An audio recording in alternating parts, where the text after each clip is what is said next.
Hey, welcome back to Builder Week. My name is Dillon. You've been following the Unfound Anamnesis. This week is what we call Builder Week. So we're going down the three paths over the next 3 weeks. We're going to kick it off with Builder Week. People that have that natural curiosity, they see everything they've been given in this world and they say, what can I make of it? How can I create something that outlasts me? How can I stamp my name in the annals of history? How can I leave my legacy, right? And in Bastunia, you're born at birth. You were gifted a spiritual beast from the god that is a constant reminder of what your calling is. Now, when we were creating spiritual beast concepts, we stemmed from what we knew. I stemmed from what I knew. I'm fascinated with mythologies. I spent an entire weekend just looking at different beasts from different mythologies around the world. And I'm fascinated with what they taught people of the time. And I said, wow, we could make these a little different and we can use these in our world. In the same way you see how Pokemon does this, how Digimon did this back in the day, is they took from animals or they took from different spiritual creatures throughout history, they shifted them a little bit and they made them new, and people fell in love with them and people wanted to capture them. They wanted to catch them all. In this, it's not about catching them all in Bastunia. It's about having something at your side at all times that represents your life's mission, your dharma, if you will. So today, what we're going to do is I'm going to actually take you behind the scenes. You're going to see some of these mythical creatures throughout history. So before we do that, the only thing that I ask, I'm going to keep these videos short. All I ask of you, like, subscribe. If you're liking the content, drop a comment, tell people about it. Join our Facebook group, the Unfound Anamnesis, where you get to hear from myself, hear from Matt, of what we're creating. We get to ask you questions so you can be a part of the world that we're building for your entertainment. That being said, let's dive in. I am going to share my screen, and before I do, what's important to know is there's different types of builders, people walking the builder paths, right?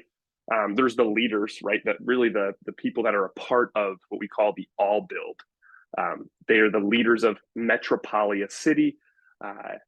They kick ass at what they do. They make big sculptures. They're well known. They're creative. So there's the leaders of the builder society. There are, though, then people that are in charge of the infrastructure. So more of the minor details, but just as important, the bankers of society. We need some type of currency for people to be able to trade that can give order to the world as it grows.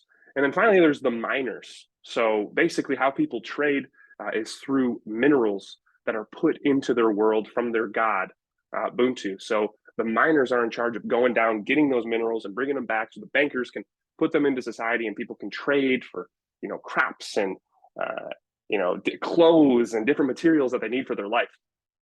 So with that said, let's dive in. I'm going to show you one beast from each category of the builder path.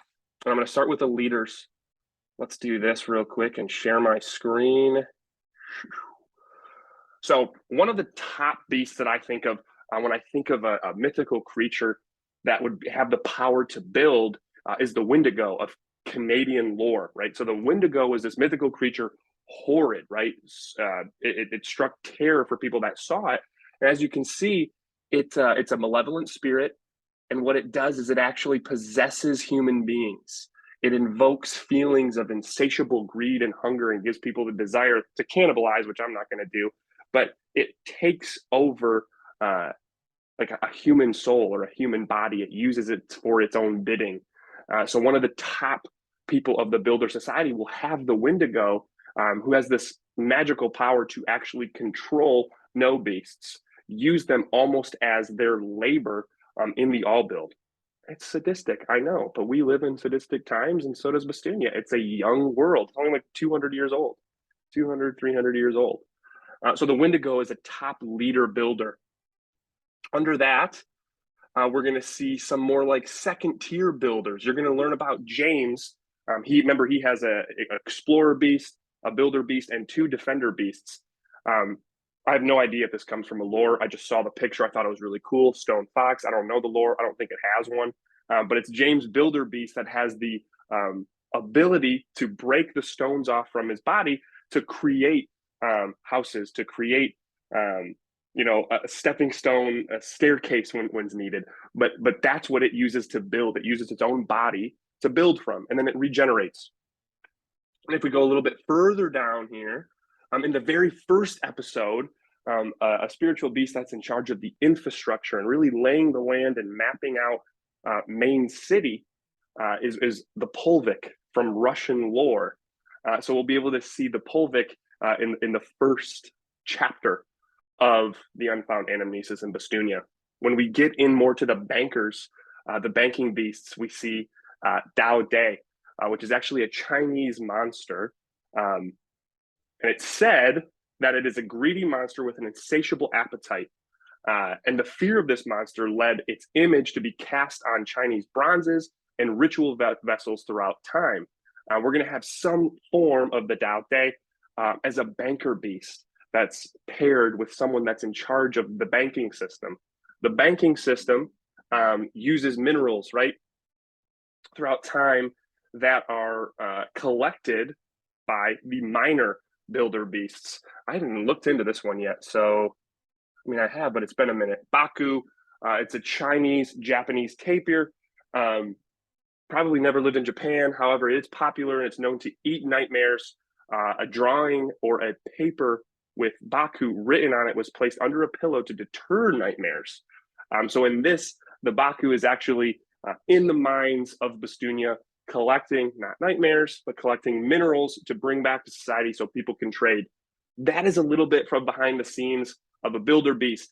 If you have a favorite mythical creature that you want to be shared in Bastunia, drop it in the comments below, or tell us your favorite beast that you saw below, or just tell us hi, give us an idea. If you're a builder, like I said earlier this week, we would love to hear from you on ways that we could build our following in the Unfound Anamnesis, or ways that we can get more creative. So I can have like flashes of these beasts that appear on the screen rather than me having to share my screen in Zoom, which isn't that sexy. So if you know how to sexify Bastunia, the Unfound Anamnesis, and make these videos cooler, let me know. If not, drop a like, subscribe, drop a comment. I appreciate your time. I appreciate your curiosity in the Unfound Anamnesis, and I will see you in the next video.